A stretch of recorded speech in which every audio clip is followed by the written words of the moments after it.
नमस्कार दोस्तों, आप सभी को संकष्टी चतुर्थी की हार्दिक शुभकामनाएं। आज मैं आपको संकष्टी चतुर्थी की कथा सुनाने जा रही हूँ।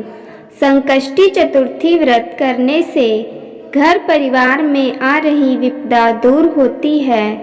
कई दिनों से रुके मांगलिक कार्य संपन्न होते हैं तथा भगवान श्री गणेश असीम सुखों की प्राप्ति कराते हैं।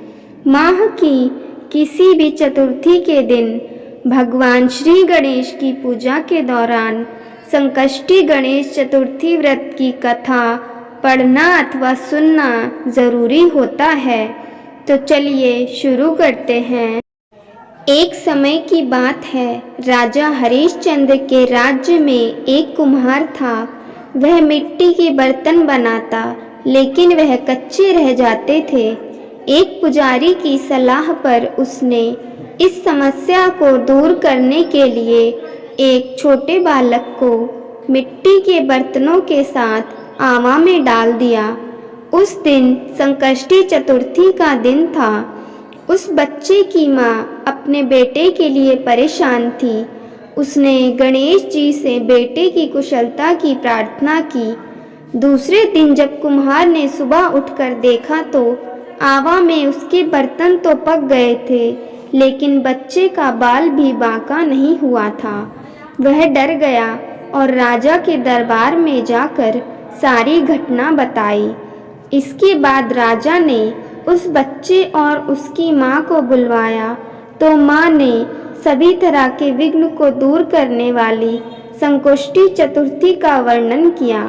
इस घटना के बाद से महिलाएं संतान और परिवार के सौभाग्य के लिए संकष्टी चतुर्थी का व्रत करने लगी। दूसरी कथा पौराणिक एवं प्रचलित श्री गणेश कथा के अनुसार एक बार देवता कई विपदाओं से घिरे थे। तब वह मदद मांगने के लिए भगवान शिव के पास आए। उस समय शिव के साथ कार्तिकेय तथा गणेश जी भी बैठे थे। देवताओं की बात सुनकर शिव जी ने कार्तिकेय व गणेश जी से पूछा कि तुम में से कौन देवताओं के कष्टों का निवारण कर सकता है। तब कार्तिकेय व गणेश जी दोनों ने स्वयं को इस कार्य के लिए सक्षम बताया। इस पर भगवान शिव ने दोनों की परीक्षा लेते हुए कहा कि तुम दोनों में से जो सबसे पहले पृथ्वी की परिक्रमा करके आएगा वही देवताओं की मदद करने जाएगा।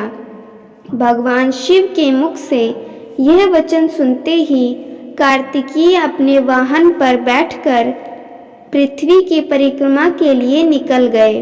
परंतु गणेश जी सोच में पड़ गए कि वह चूहे के ऊपर चढ़कर सारी पृथ्वी की परिक्रमा कैसे करेंगे, तो इस कार्य में उन्हें बहुत समय लग जाएगा। तभी उन्हें एक उपाय सूझा। गणेश अपने स्थान से उठे और अपने माता पिता की 7 बार परिक्रमा करके वापस बैठ गए।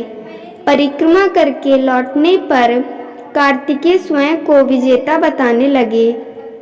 तब शिव जी ने गणेश से पृथ्वी की परिक्रमा ना करने का कारण पूछा। श्री गणेश ने कहा, माता पिता के चरणों में ही समस्त लोक हैं। यह सुनकर भगवान शिव ने गणेश जी को देवताओं के संकट दूर करने की आज्ञा दी। इस प्रकार भगवान शिव ने गणेश जी को आशीर्वाद दिया कि चतुर्थी के दिन जो तुम्हारा पूजन करेगा, रात्रि में चंद्रमा को अर्घ्य देगा, उसके सभी दुख दूर होंगे और उसे जीवन के भौतिक सुखों की प्राप्ति होगी। सुख समृद्धि बढ़ेगी, पुत्र पौत्रीय धन ऐश्वर्य की कमी कभी नहीं होगी। धन्यवाद।